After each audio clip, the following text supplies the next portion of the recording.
The causes of autism are back in the news, and so I figured that I would take a minute and share what we actually know about where autism comes from based on my knowledge as an autistic clinical psychologist, i.e., somebody who knows what he's talking about, compared to some of the people in the news these days who definitely do not.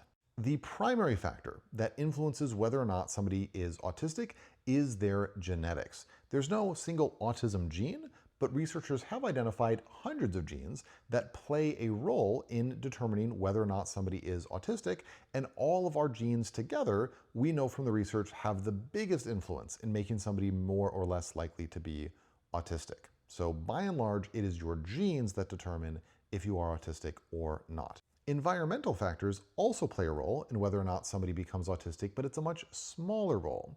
An environmental factor is the stuff that happens to the mother or the baby when the baby is in the womb. And so, for instance, one environmental factor that we know influences autism is the age of the parents.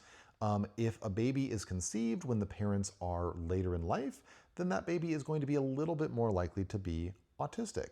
And so some of the rise in autism rates that we might be seeing, a little bit of that could be explained by the fact that people these days tend to have babies later in life. However, these environmental factors are a very small amount of the variance compared to the genetic factors which explain most of whether or not somebody becomes autistic.